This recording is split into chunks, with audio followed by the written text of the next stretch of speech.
Nós temos se proposto a falar no decorrer desse ano sobre a vida de Jesus. E durante o ano nós vamos falar sobre a vida dele e conhecer um pouquinho mais sobre esse Jesus pessoal, esse Jesus que não simplesmente só o Jesus da história, mas o Jesus que esteve aqui presente e o que ele falou, o que ele professou, o que ele viveu. Isso faz grande diferença na nossa vida, porque é a vida do nosso mestre que nós estaremos nos aprofundando. A gente já falou, alguns domingos atrás, sobre o nascimento de Jesus, já falamos sobre a infância dele também.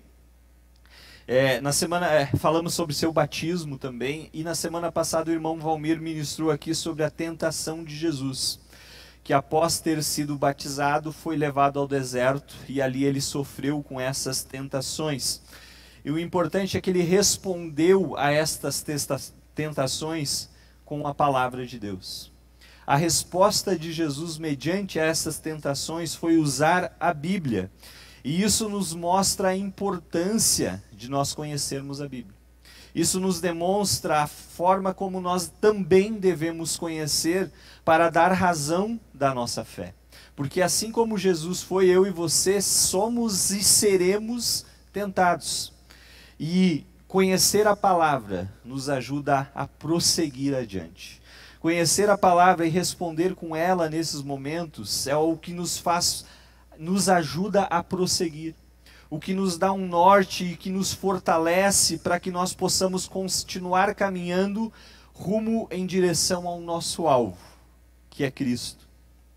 E hoje nós vamos refletir naquele que é considerado o primeiro milagre de Jesus, a transformação da água em vinho. A gente vai olhar para esse texto e fazer algumas considerações importantes, porque tem algumas coisas que são bem explícitas e tem outras coisas que são muito confusas com relação ao que o povo evangélico faz com relação a isso. Mas vamos ao texto. João capítulo 2, versículo 1 até o 11. Se você tem sua Bíblia, você pode abrir, se não tiver, vai aparecer no telão. O texto nos fala o seguinte: 3 dias depois, houve um casamento em Caná da Galileia, e a mãe de Jesus estava ali. Jesus também foi convidado com seus discípulos para o casamento. Tendo acabado o vinho, a mãe de Jesus lhe disse: eles não têm mais vinho. Mas Jesus respondeu: por que a senhora está me dizendo isso? Ainda não é chegada a minha hora. Então ela falou aos serventes: façam tudo o que ele lhes disser. Estavam ali 6 potes de pedra, que os judeus usavam para as purificações, e em cada um cabiam cerca de 100 litros. Jesus lhes disse: encham de água esses potes. E eles os encheram totalmente. Então lhes disse: agora tirem um pouco e levem ao responsável pela festa. Eles o fizeram. Quando o responsável pela festa provou a água transformada em vinho, ele não sabia de onde tinha vindo. Por mais que os serventes que haviam tirado a água soubessem, chamou o noivo e lhe disse: todos costumam servir primeiro o vinho bom, e quando já beberam muito, servem o vinho inferior. Você, porém, guardou o melhor vinho até agora. Assim, em Caná da Galileia, Jesus deu início aos seus sinais. Ele manifestou a sua glória e os discípulos creram nele. Queridos, olhando para esse texto em si, a gente não sabe quem estava casando, a gente não conhece os noivos, o texto não fala isso. O que o texto nos informa é que Maria, a mãe de Jesus, foi convidada para esse casamento. Certamente ela era conhecida dos noivos. Jesus, por ser o filho dela, também foi convidado para o casamento. E o que acontece aqui, que nos informa o texto, é que tinha os discípulos amigos de Jesus que também foram convidados. E é interessante isso por si só, porque provavelmente esses caras tiveram o convite a tiracolo. Eram 5, depois a gente vai falar um pouquinho sobre eles até aqui. Até aqui, apenas desses 5, pelo menos 2 deles tinham conhecido Jesus um dia antes. E os outros, no máximo 5 dias antes. Então esses caras ainda também não conheciam muito Jesus. Eles não sabiam até que ponto Jesus era quem eles estavam achando que era. Eles foram atraídos num primeiro momento pelas palavras de Jesus, mas eles ainda não conheciam Jesus a fundo. Mas eles estavam ali naquele casamento. Eles foram convidados porque provavelmente, poxa, a gente convidou a mãe, né? Convidamos o filho. Ah, mas tem 5 amigos juntos. Ah, tá, manda os caras vir também. E quando a gente pensa dessa forma é interessante, porque é muito provável que os noivos não conheciam esses 5 amigos de Jesus. O que aconteceu ali provavelmente foi, os amigos dele, estão junto, manda vir também. Mas os noivos não conheciam ele. E isso fala um pouquinho do caráter dos noivos. O fato desses desconhecidos estarem nessa festa de casamento explica sobre a generosidade desses noivos. E é interessante porque quando você olha para essa festa em si, a gente olha para a cultura judaica, a gente olha para a cultura daquele tempo, essas festas costumavam demorar até uma semana. E aí, se a gente for pensar nisso, é fácil de entender que em algum momento pode acabar o vinho. Porque imagina você uma semana inteira tendo a festa de casamento, pessoas desconhecidas chegando, e se a gente pensar que esses 5 estavam ali, provavelmente teria mais gente no decorrer dessa semana chegando ali que também não tinha sido convidado. E aí, digamos que os noivos se prepararam para 2.000 convidados, e no decorrer da semana veio 5.000. Vai acabar o vinho, é normal isso. Quem trabalha com vendas sabe que tem que se posicionar com relação a um estoque para poder atender a demanda. E ali o que aconteceu foi que acabou o vinho. Porque provavelmente veio mais gente de penetra nessa festa. E eu não sei se você já esteve em alguma festa de penetra. Eu já, e é horrível. Eu fui levar alguns amigos num casamento, dar carona para eles, eu estava numa outra cidade, e chegou lá, fica conosco, tu tá aqui, vai voltar a ficar sozinho? Não, fica aqui. E eu resolvi aceitar. Só que a gente errou a primeira igreja, foi para uma segunda igreja, chegamos lá, já tinha acabado a celebração do casamento.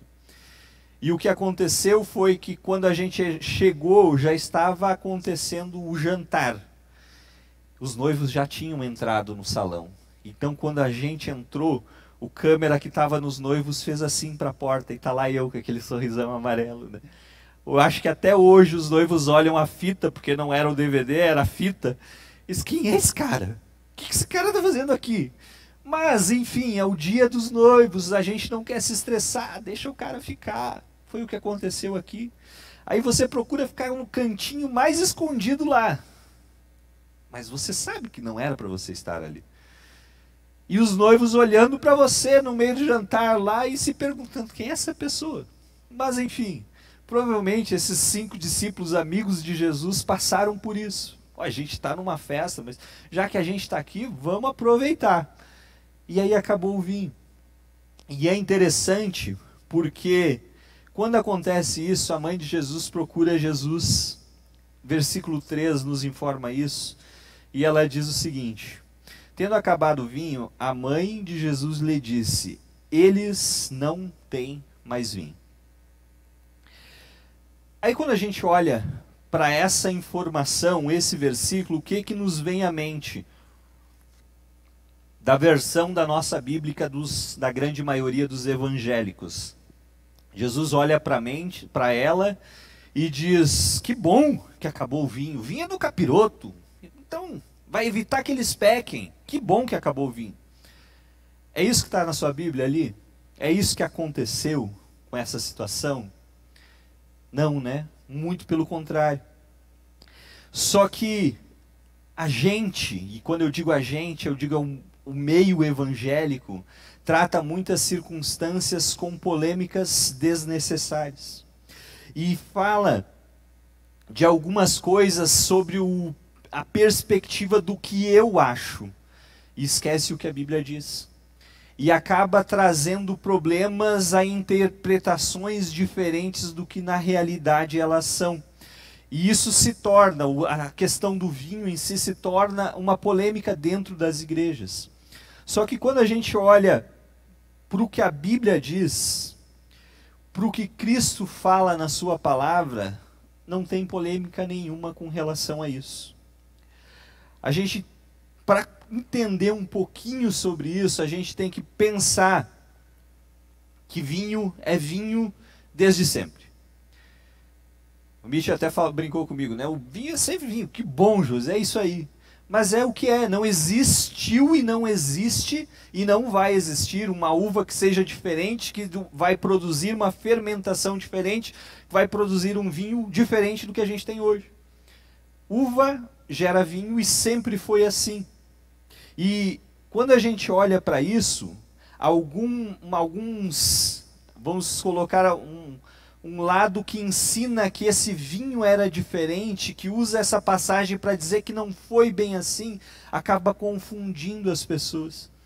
Porque é interessante que vinho vai ser vinho, e os vinhos do tempo de Jesus eram o mesmo vinho que eu e você tomamos hoje e faz o mesmo efeito da mesma forma. Isso é para a gente olhar um pouquinho mais lá atrás sobre os efeitos desse vinho, os relatos que a Bíblia fala e traz sobre esses efeitos e sobre a realidade dessas circunstâncias. A gente pode ir bem lá atrás, bem no início, nos primórdios da criação, lá no livro de Gênesis. Gênesis 9 vai falar o seguinte, 9, 20 e 21. Sendo Noé agricultor, passou a plantar uma vinha. Bebendo do vinho, embriagou-se e ficou nu dentro da sua tenda. O vinho lá do tempo de Noé também produzia bebedeira. Noé embriagou-se com o vinho. O mesmo vinho lá dos tempos antigos era o mesmo vinho que tinha no tempo de Jesus e é o mesmo vinho que a gente tem hoje. Então não tem essa teoria de que o vinho que Jesus transformou era diferente. Não. Há mais de 3.000 anos, antes de Cristo já tinha um vinho que produzia os mesmos efeitos que produzem hoje. E é a mesma forma que acontece hoje. Como eu disse antes, não existia uma qualidade de uva diferente. Então, o vinho que Jesus produziu, da água para vinho, era vinho bom. Era um vinho de verdade, era um vinho real. Não como dizem, um vinho diferente. Não, era um vinho, vinho é vinho. E era algo tão bom que o responsável pela festa, aquele que estava cuidando da festa, ele falou algo muito interessante. Eu não sei se talvez ele era um enólogo, que ele pegou o vinho lá, cheirou, balançou, olhou, está encorpado, esse é do bom. Não sei se foi isso. Mas o fato era que ele era responsável pela festa, e olha o que ele fala. Quando o responsável pela festa, versículo 9, provou a água transformada em vinho, ele não sabia de onde tinha vindo, por mais que os serventes que haviam tirado a água soubessem. Chamou o noivo e lhe disse: todos costumam servir primeiro o vinho bom, e quando já beberam muito, servem o vinho inferior. Você, porém, guardou o melhor vinho até agora. Se a transformação que Jesus fez naquele momento fosse um chá gelado, fosse um suco de uva, fosse um gaseificado, esse cara que entendia disso não iria falar isso aqui que ele falou. Você concorda comigo?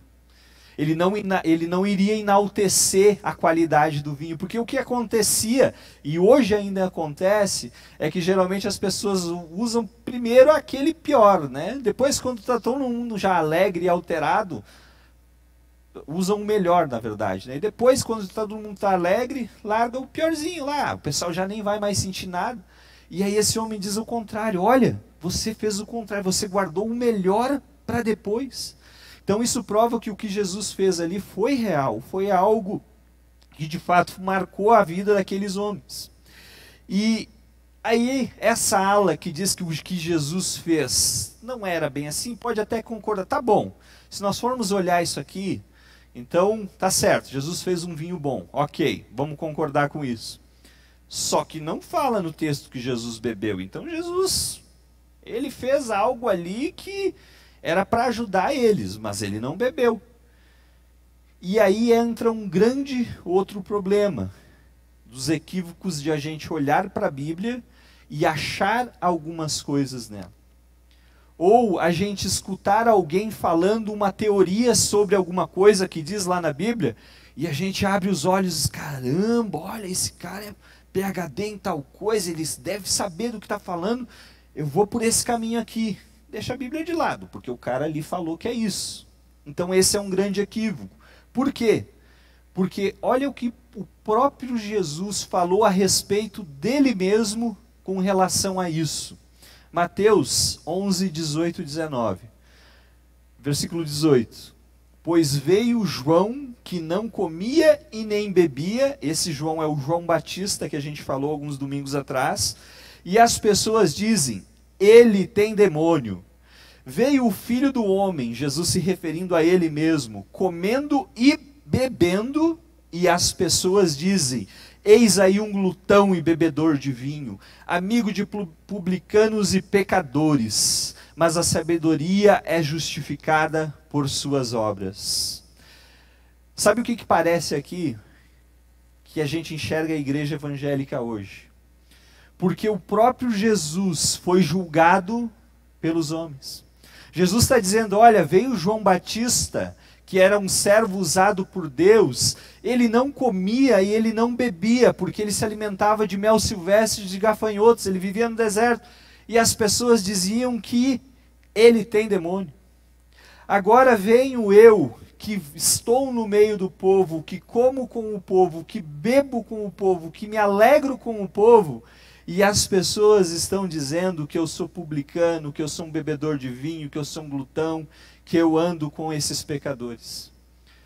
Mas espera aí. O que Jesus veio fazer não foi exatamente isso, estar no nosso meio, para nos mostrar uma novidade de vida, para que as pessoas olhassem para Jesus e vissem diferença na vida dele? E aí o que acontece hoje, quando a gente vê alguém que por alguma coisa deixou de servir a Cristo e foi buscar essas coisas que o mundo oferece, a gente julga como não serve mais. Esse aí só busca o prazer pessoal. E aí a gente está julgando e separando e fazendo acepção de pessoas e achando que nós estamos certos e que nós podemos apontar o que é certo e o que é errado de se fazer. Parece que a gente ouve mais o que os fariseus falam do que a própria Bíblia diz com relação a isso. Porque Jesus veio para estar no meio de nós, para viver como nós vivemos, como eu e você, sujeito às mesmas dores e às mesmas tentações. Só que a gente não quer isso. A gente quer um padrão espiritualizado acima de tudo. Só que quando se trata de comer e de beber, e principalmente quando se trata de beber, e aqui nós estamos falando em relação ao vinho, o que a Bíblia realmente condena e não aprova é quando uma pessoa se deixa dominar pelo vinho, se deixa dominar pela bebida e aí perde o seu discernimento, perde a sua razão de raciocinar da melhor forma. Olha o que fala Efésios 5 e 18. E não se embriaguem com vinho, pois isso leva à devassidão, mas deixem-se encher do Espírito. A gente olhar para o Novo Testamento, o tomar vinho de uma maneira adequada não era errado.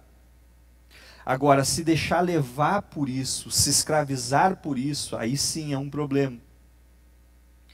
Porque a pessoa perde a razão. a pessoa perde o sentido de que está fazendo certo, ou pelo contrário, acha que está fazendo, acha que está abafando. E aí quando sai do controle, aí sim é um problema, isso sim a Bíblia condena. Agora, o fato de beber, não. E é interessante porque quando a pessoa almeja algo maior, uma vida com Deus, uma vida de princípios, uma vida que você vai ser exemplo, aí tem uns requisitos para essa pessoa. E aí a Bíblia traz isso também. Paulo, escrevendo a Timóteo, ele fala sobre isso. Sobre alguém que almeja o episcopado, alguém que almeja ser exemplo, alguém que almeja trabalhar, vamos colocar no nosso termo popular, dentro da igreja. O que essa pessoa deve ser? 3:3 de Timóteo, 1 Timóteo. Não dado ao vinho, nem violento, porém cordial, inimigo dos conflitos, de conflitos, não avarento. Tem alguns requisitos. Mas a partir do momento que você tem uma vida em Cristo e você tem uma vida que sabe que Deus está fazendo diferença na sua vida, tem algumas coisas que já não fazem mais sentido e você mesmo não vai querer e ser dado muito a isso. Eu estou fazendo questão de enfatizar isso sobre o vinho, porque nós não podemos determinar o que é certo e o que não é, ou o que é pecado e o que não é, segundo o nosso entendimento e a nossa cosmovisão. Porque geralmente o que a gente faz é isso, isso é errado, eu não faço isso. Agora, o que a gente faz com isso muitas vezes é afastar pessoas de Deus e não aproximar elas de Cristo. Porque a gente apresenta uma lista do que pode e o que não pode fazer. E as pessoas acabam olhando para Deus como um juiz, um carrasco, alguém que só quer o mal delas. E muito pelo contrário. Tem coisas que não devo fazer? Tem. Agora, tudo me é lícito, tudo eu posso. Mas tem coisa que não convém a mim fazer. Tem coisas que não me ajudam, não acrescenta. Mas o que a gente está fazendo aqui é tentar olhar e ver que Jesus não errou em transformar essa água em vinho, como muitas pessoas ensinam que é assim. Porque ao fazer isso, a gente diz assim, Sal, o que Jesus fez ali, esse milagre que Jesus fez, talvez não seja algo tão benéfico, porque, olha, ele fez uma bebida para as pessoas acabarem bebendo e se perderem, então não é uma boa coisa.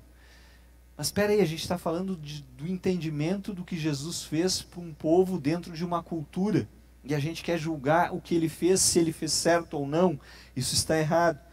O que a gente precisa entender é que a gente tem que se desligar da religiosidade distorcida que muitas vezes a gente apresenta como sendo a verdade.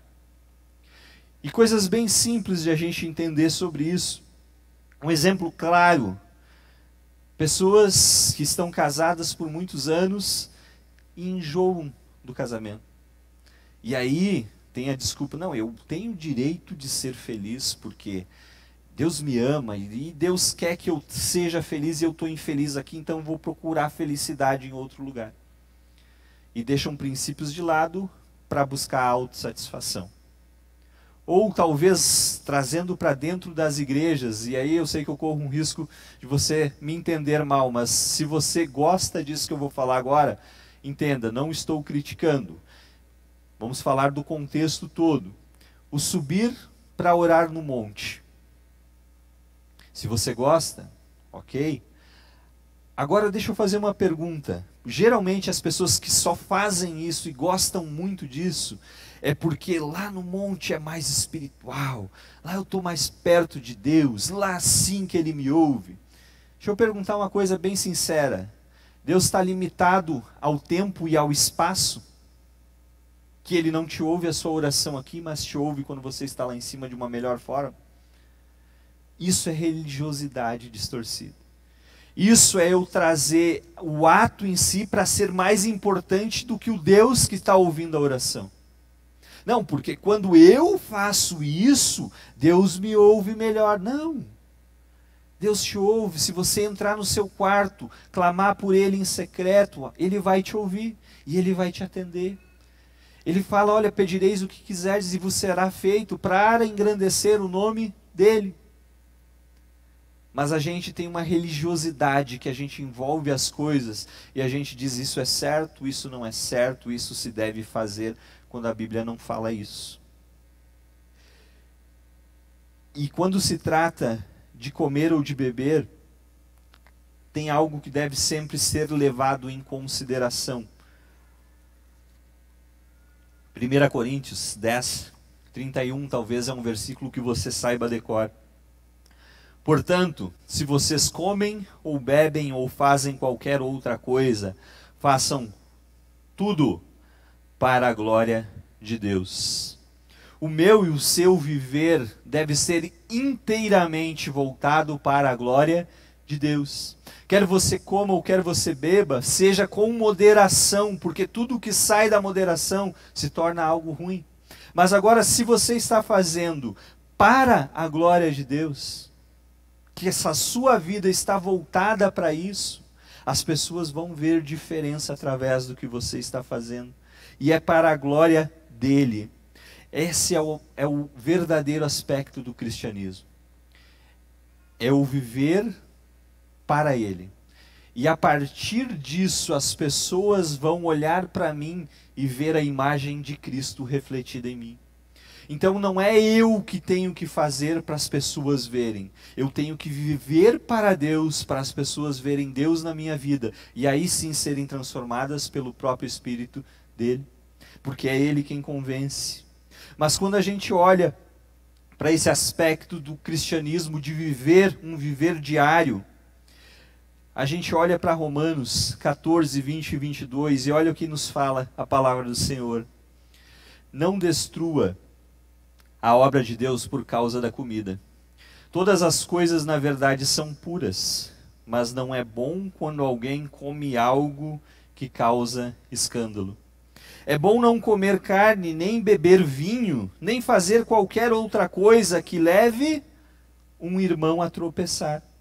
A fé que você tem, guarde-a para você mesmo diante de Deus. Bem-aventurado é aquele que não se condena naquilo que aprova. O que está falando? Está falando para mim não comer carne. Então, sou gaúcho, não posso mais. Não está falando isso. Está falando para você não fazer isso se escandaliza o seu irmão. E isso é fácil da gente entender. Eu aprendi isso aqui na prática, porque lá pela minha adolescência, 14, 15 anos, a gente tinha um time de futebol que a gente jogava toda sexta-feira com alguns amigos da igreja, alguns parentes, enfim. Tinha bastante gente. E aí eu lembro que depois do jogo, na sexta-feira, era quase meia-noite, eu sentei com um tio meu. Eu tenho alguns tios que já frequentaram igreja, conhecem um pouco, mas se afastaram por algum motivo ou outro.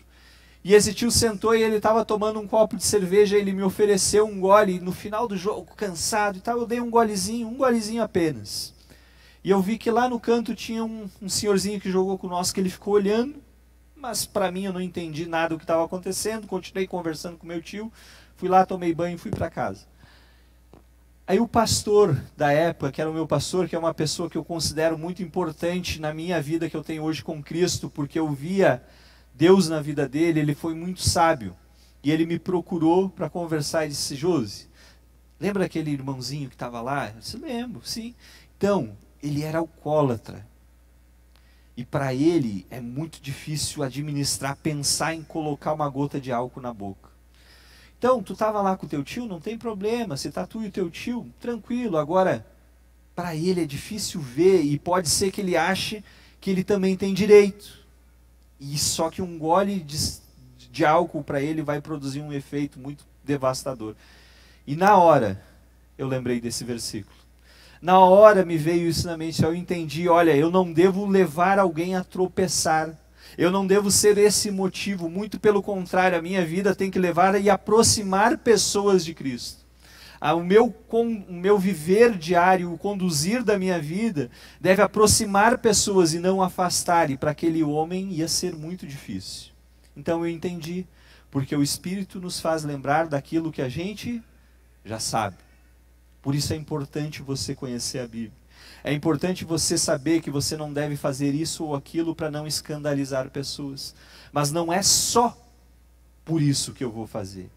É porque eu me importo com almas. É porque eu me importo com vidas. É porque, Deus, tu pode usar a minha vida, na minha insignificância, na forma como eu sou, para alguém olhar para mim e ver tu na minha vida. E querer te conhecer, porque viu diferença. A gente não deve fazer algo que vai atrapalhar alguém. A gente deve entender que a gente pode sim todas as coisas e tem liberdade para isso, mas nem tudo convém, nem tudo agrega, nem tudo me edifica, nem tudo ajuda eu me aproximar de Cristo. E quando a gente olha para o que Jesus fez, é importante a gente frisar que Jesus não errou. Porque, como eu falei, tem essa linha que fala que ele errou ao transformar a água em vinho. Tem uma linha que fala que esse vinho não era tão vinho assim. A gente pode ver na Bíblia que não é bem assim.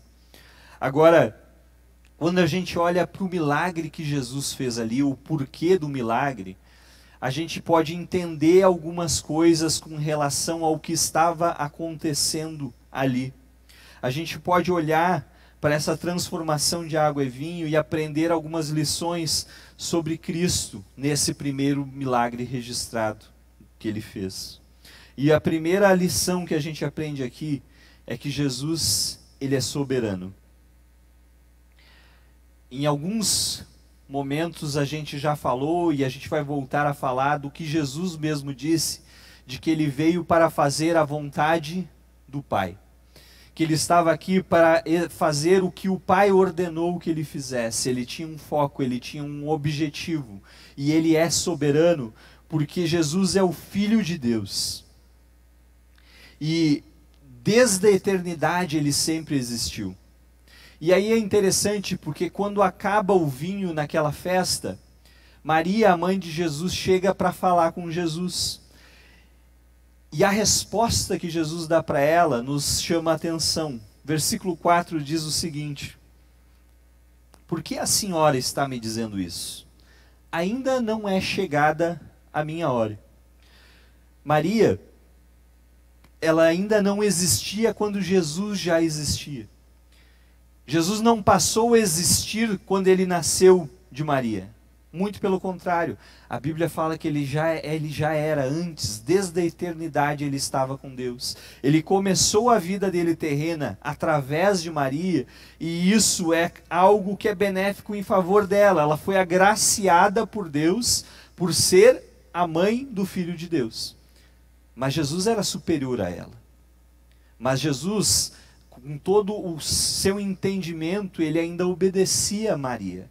Mas nesse momento aqui, nesse contexto, ele fala para ela: olha, por que você está me dizendo isso?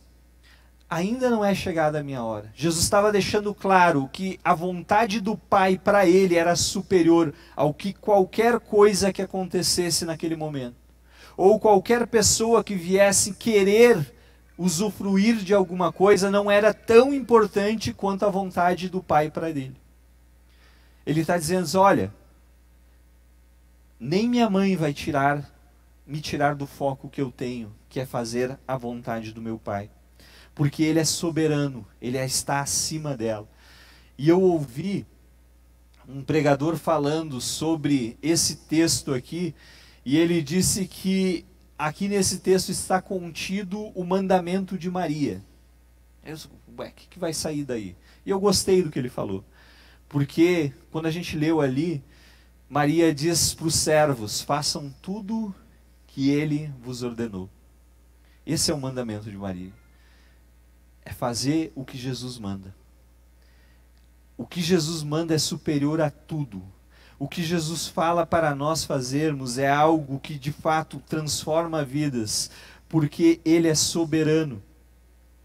E o que Jesus tem a fazer na vida de pessoas é algo que transforma. Porque um segundo ponto importante nesse texto é que Jesus realiza a verdadeira transformação. É ele quem transforma. E para isso é necessário a gente olhar para os instrumentos que Jesus usou para fazer esse milagre. E é interessante isso, porque quando a gente olha para o que Jesus usou, nos fala muito. Versículo 6 fala o seguinte, 6 e 7. Estavam ali 6 potes de pedra, que os judeus usavam para as purificações. E em cada um cabiam cerca de 100 litros. Jesus lhes disse, encham de água esses potes. E eles os encheram totalmente. É interessante a gente entender o porquê que fala desses potes. Vou pedir licencinha aqui, consegue um copinho de água para mim? Nesse calor, a voz já está um pouquinho embargada, porque com esse calor todo, hoje à tarde tomei muita água com gelo. E o último copo da água tinha muito gelo, então pegou um pouquinho na garganta. Mas vamos lá, vamos para frente. Interessante a gente olhar para esses, por que fala desses potes. Esses potes que Jesus usou para transformar a água em vinho, eram usados para a purificação cerimonial do que acontecia com os judeus. O que acontecia ali? Primeiramente, esses potes eram considerados não tão puros, assim, era algo para ser usado de fato. Mas eram uns potes usados para água de forma que eles não davam muito valor para isso. Obrigado, Rafa. Quando a gente olha para o que eles usavam esses potes, a gente entende isso. Eles acreditavam que no decorrer do dia, segundo algumas coisas que eles iriam fazendo, ou tocando em algumas situações, eles ficavam impuros. Então o que acontecia? Quando se entrava na casa, eles lavavam as suas mãos para purificar. E aquele era o sentimento de, olhando para a lei, não, eu fiz o que eu deveria fazer, eu estou limpo agora, lavei as minhas mãos. Mas esse lavar as mãos não era um sentido de algo sanitário, não era um sentido de algo que se você olha e você acha que era algo higiênico. Não, era simplesmente para se sentir limpos espiritualmente. Porque aqueles sentimentos, não, lavei as minhas mãos, eu estava impuro porque eu toquei em tal coisa, agora não estou mais. E aí, quando a gente olha para isso, a gente entende que esses potes, eles serviam para servir aqueles homens. Esses potes eram usados simplesmente para lavar as mãos deles. Então, esses potes não eram os ideais para se guardar e armazenar um vinho.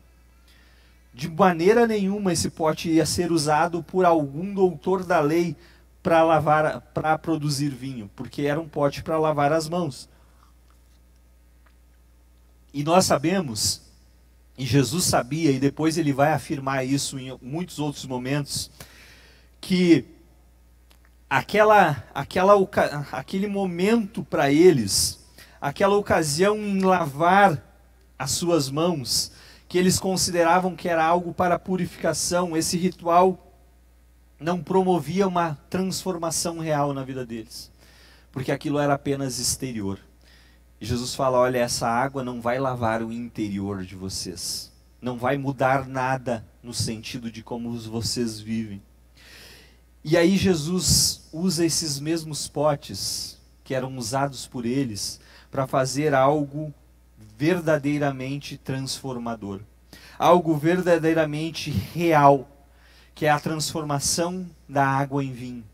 Quando eu e você usamos essa expressão, mudou radicalmente da água para o vinho, é por causa disso aqui. Mas isso é o que Jesus fez de algo realmente transformador, e é muito significativo que isso tenha acontecido no primeiro milagre de Jesus, porque revela o que Jesus veio fazer nesse mundo. Transformar vidas totalmente. O que Jesus veio fazer é transformar aquela pessoa que você não considera nada em ninguém, em alguém valioso e valoroso diante dele. É transformar vidas de uma forma que eu e você não conseguimos fazer, mas ele pode. E aí quando a gente olha para esse transformar de vidas que vem dele, a gente tem que parar para pensar, porque se você se considera um seguidor de Cristo, assim como eu, a gente precisa fazer uma avaliação da nossa vida. A gente precisa parar para pensar sobre nós. Se houve uma verdadeira transformação em quem nós éramos para quem nós somos. Se há uma novidade de vida, ou se foi um simples lavar de mãos que a gente permitiu acontecer. Porque muitas vezes a gente considera pessoas crentes pelo fato de vir na igreja. E aí a pessoa está vindo na igreja para entender o que está acontecendo, para entender sobre esse Jesus, e ela vem assiduamente, está gostando, está se sentindo bem, e que legal. E aí você vê a pessoa de repente fazendo algo totalmente desconexo com o que a Bíblia fala, e você já, olha! O que a gente faz? A gente usa aquele perfil e o olhar do fariseu. Deleta essa pessoa. Mas essa pessoa está querendo se aproximar de Cristo. Ela está querendo promover na vida dela diferença de vida. E é isso que Jesus quem faz. Não é eu e não é você falando. É Ele quem transforma vidas. É Ele quem faz essa transformação. Mas se hoje você é um melhor marido, se você é uma melhor esposa, se você é um melhor pai, um melhor irmão, um melhor cidadão, um melhor amigo, você é alguém que pode ser um agente transformador usado por Jesus no nosso meio. Porque aí sim você pode ser usado para ajudar a transformar esse mundo. Porque você é um instrumento de Deus. A Bíblia usa a expressão vasos de honra. Esses vasos que estavam sendo usados para transformar o vinho, a água em vinho, não eram vasos de honra. Talvez em muitos momentos da sua vida você não foi um vaso de honra. Você não se deixou ser usado por Deus. Mas Ele quer transformar a minha e a sua vida e transformar pessoas ao nosso redor por causa do nosso proceder diário com Ele. E é só Ele que faz isso. É só Ele quem transforma, é só Ele quem convence, e é o Espírito que convence do pecado, da justiça e do juízo. Não somos nós. A transformação vem dEle. E um terceiro ponto importante é que a transformação que Jesus faz produz salvação e a glória de Deus. A transformação que Jesus faz produz salvação e a glória de Deus. Lembra que eu falei lá no início que aqueles 5 discípulos que estavam com Jesus, eles não conheciam Jesus a fundo, não conheciam o suficiente ainda. Eles estavam seguindo aquele mestre, visando sobre o que iria acontecer, mas eles ainda precisavam crer em Jesus. Eles estavam andando, mas não conheciam de uma forma próxima. E é interessante porque nesse momento eles não, talvez eles tinham sido impactados pelas primeiras palavras de Jesus. Vamos seguir esse cara que é diferente, mas vamos entender o que está acontecendo. Eles precisavam crer em Jesus. E André e João, eles seguiram Jesus porque João Batista, depois do batismo ali, ele apontou e disse, olha, ele é o Cordeiro de Deus. Não sou eu, o meu papel eu já vim fazer, agora ele é o Cordeiro de Deus, sigam esse homem. E então André e João passam a seguir Jesus. E passam a andar com Jesus. Pedro, o famoso Pedro que a gente conhece, ele seguiu Jesus porque André, o seu irmão, disse que havia achado o Messias. Peraí, olha, as escrituras falam sobre o Messias, meu irmão está dizendo que achou, eu vou para lá, vou ver o que está acontecendo. É isso aí, eu vou andar com esse cara. Então Pedro procurou andar com Jesus por causa disso. Filipe e Natanael tinham conhecido Jesus um dia antes do casamento e passaram a andar com ele também. Então esses homens ainda precisavam entender quem era Jesus de fato. E é interessante que ao olhar para isso e tentar entender quem era esse mestre que eles estavam seguindo, ao ver esse milagre acontecer, produziu algo grandioso na vida daqueles homens. Olha o que fala o versículo 11 que a gente leu, o final, o último versículo. Assim, em Caná da Galileia, Jesus deu início a seus sinais e ele manifestou a sua glória. E os seus discípulos creram nele. Isso é tão significativo e faz tanta diferença para nós, porque foi a oportunidade que aqueles homens tiveram de andar com Jesus, de estar próximo a ele, de ver o que ele estava fazendo, que produziu a fé na vida deles. Eles, ao verem isso tão grande acontecendo, porque eu imagino que eu pelo menos nunca vi alguém colocar água num copo e sair vinho. O máximo que eu vi fazer foi o pastor Felipe, que faz com os juniores ficam encantados, que coloca o tangue lá no fundinho da garrafa e depois larga a água e vira aquele suco de uva e a criança... Oh! Mas a gente sabe como funciona isso. Agora, o que Jesus fez não tem precedentes e não vai ter de novo, porque o que Jesus faz é transformador. O que Jesus faz produz fé em quem vê o que acontece. E isso aqui é muito significativo, porque muitas vezes a gente segue Jesus por causa do que os outros dizem a seu respeito. Mas quando se torna isso real na vida das pessoas, e é o que eu falei antes, de que às vezes as pessoas estão aqui no nosso meio porque ouviram falar alguma coisa e querem conhecer sobre isso e ver se isso realmente faz sentido, é porque elas ouviram falar sobre esse Jesus que eu e você seguimos.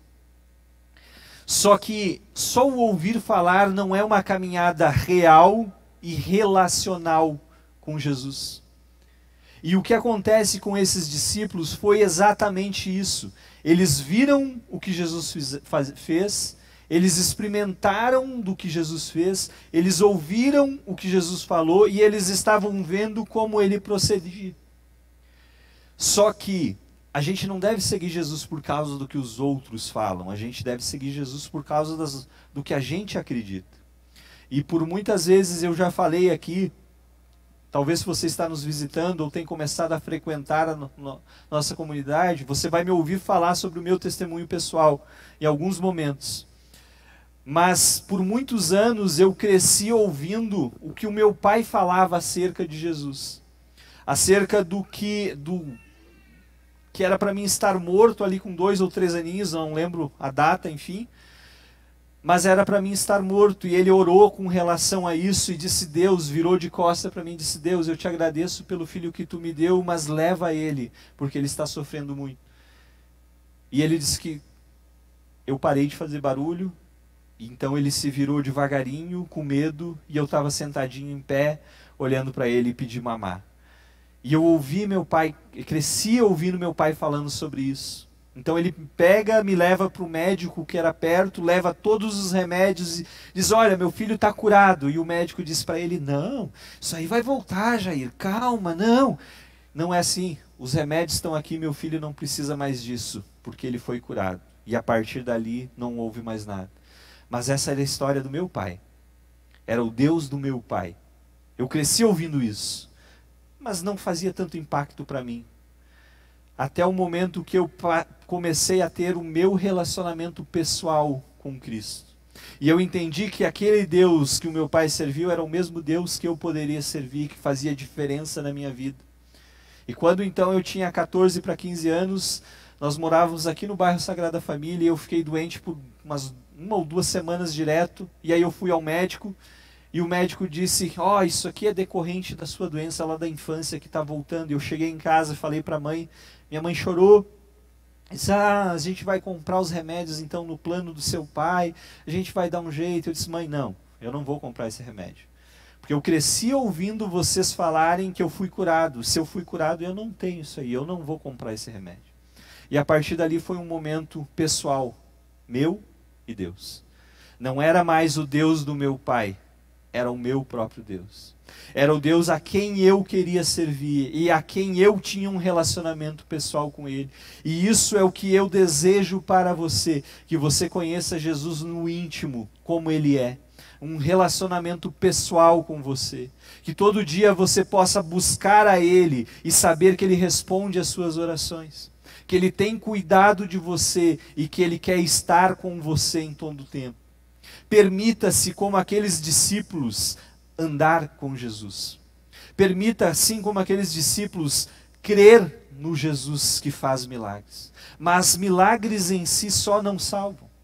Milagres em si só, eles produzem um efeito bonito, mas eles não trazem o que Jesus traz, que é salvação. Permita-se andar com Ele, permita-se deixar Jesus falar ao seu coração, permita, assim como aqueles discípulos, estar próximo a Ele, porque você vai conhecer um Jesus pessoal.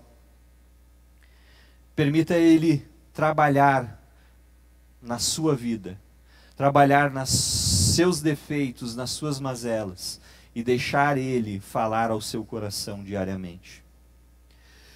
Na última ceia, Jesus, falando com os seus discípulos, Ele faz uma promessa para eles. Muito interessante. Mateus 26 e 29 diz o seguinte: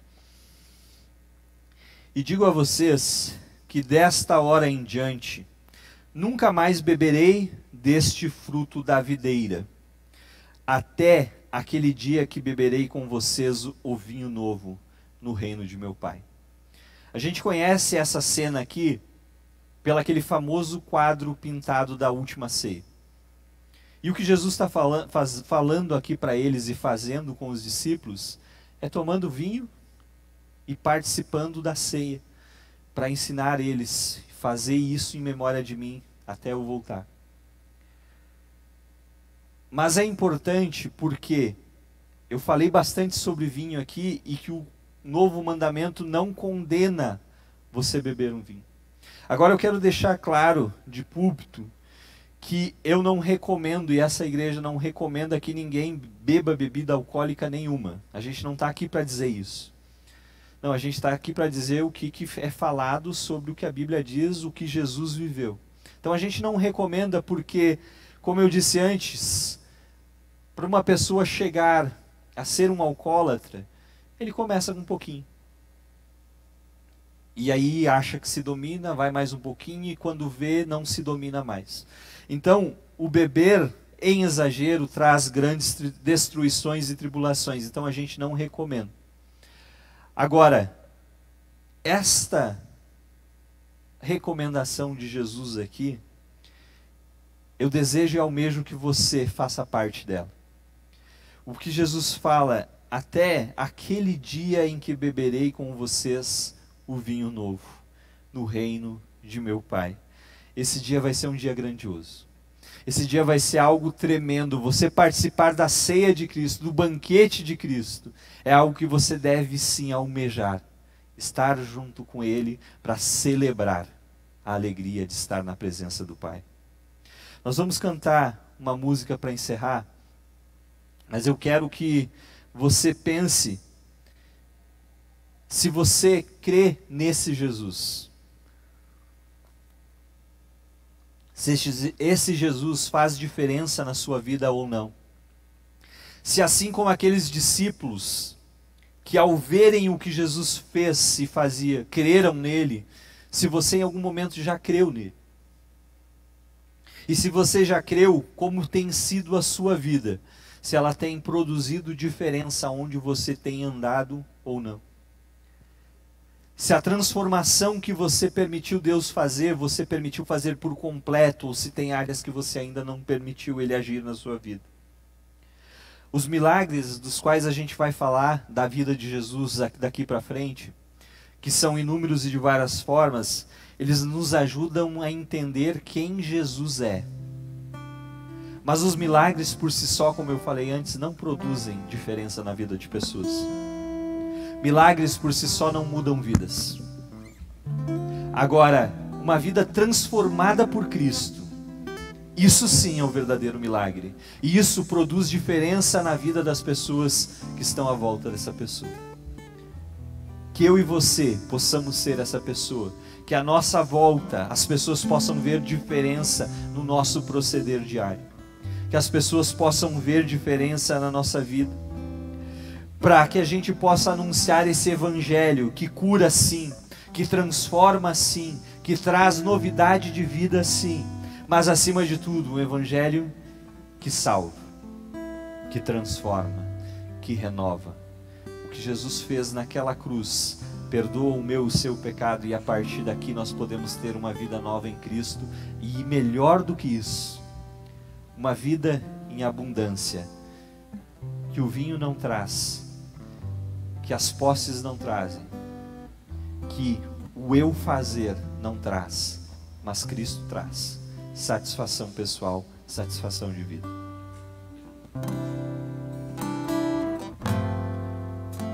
Jesus é o centro de tudo que há. Jesus é o centro de tudo que há. O início e o fim, desde a eternidade, tudo é sobre Jesus.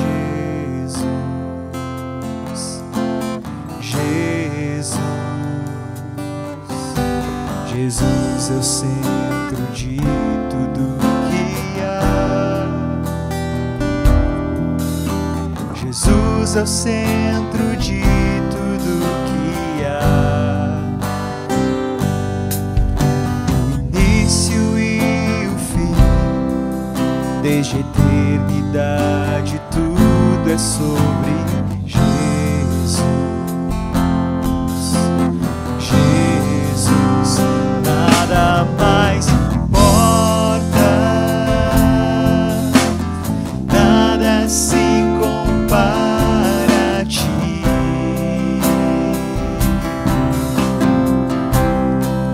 Jesus, tu és o centro, e tudo aponta para ti.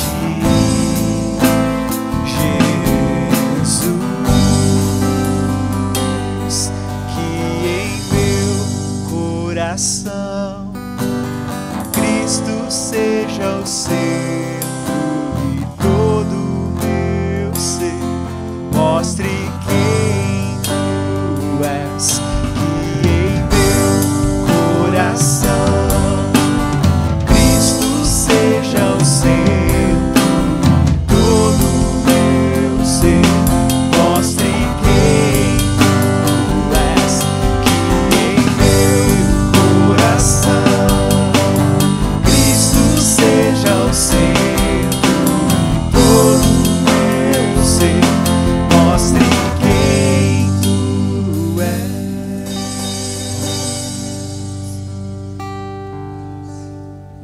Nós te agradecemos por esse teu amor, te agradecemos por esse teu constante amor, que nos abraça, que nos constrange, que nos mostra.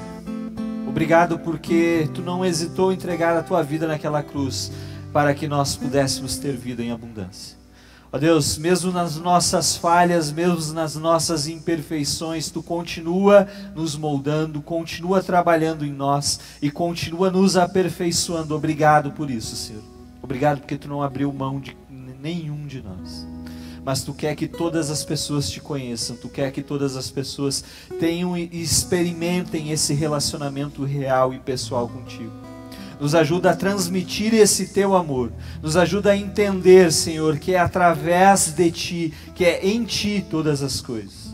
Ó Pai, nos perdoa porque na nossa pequenez e nas nossas insignificâncias, às vezes nós achamos que por não sermos capazes, a gente não pode fazer nada, e a gente esquece que realmente a gente não pode fazer nada, mas que tu pode fazer grandes coisas através de nós e em nós. E obrigado por isso, Deus. Nos leva a entender, Senhor, que a transformação vem de ti e que tu pode todas as coisas. Nos ensina, nos molda, nos aperfeiçoa, Senhor, na tua palavra cada dia, que o nosso coração de fato possa estar voltado para o que tu tens para nós.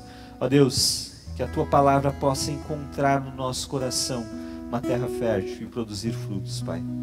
Nós te agradecemos porque é tu quem trabalha em nós. Eu te louvo e te agradeço em nome de Jesus. Amados, nós vamos cantar uma música de celebração para encerrar, mas permita que Jesus trabalhe no seu coração, permita se aproximar cada vez mais dele, e veja quão grandes coisas Ele pode fazer na sua vida e na sua vida, para que pessoas possam conhecer a Ele através de você. Experimente dar um passo de fé com Ele. Se você se acha incapaz, peça capacidade, é Ele quem dá, é Ele quem capacita, e é Ele quem vai te usar. Permita ser usado por Ele, permita se aproximar dEle, para a honra e glória de Jesus. Bem, convido você a se colocar de pé para celebrarmos e encerrar essa celebração.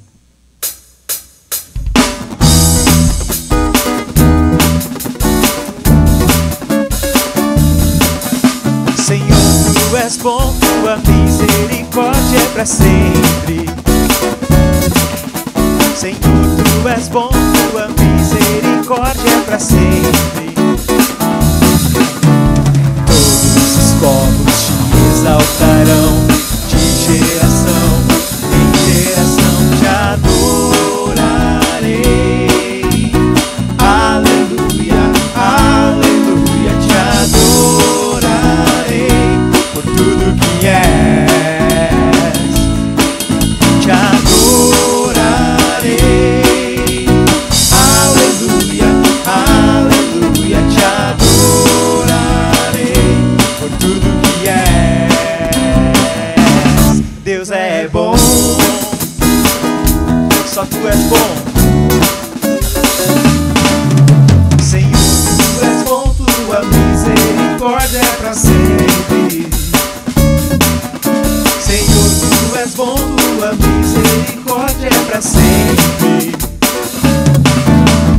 Todos os povos te exaltarão, de geração em geração te adorarei. Aleluia, aleluia, te adorarei por tudo que és, te adorarei. Aleluia, aleluia, te adorarei por tudo que és, por tudo que és, por tudo que és. Deus é bom. Tu és bom, Jesus. Tenha uma semana abençoada e abençoadora em nome de Jesus.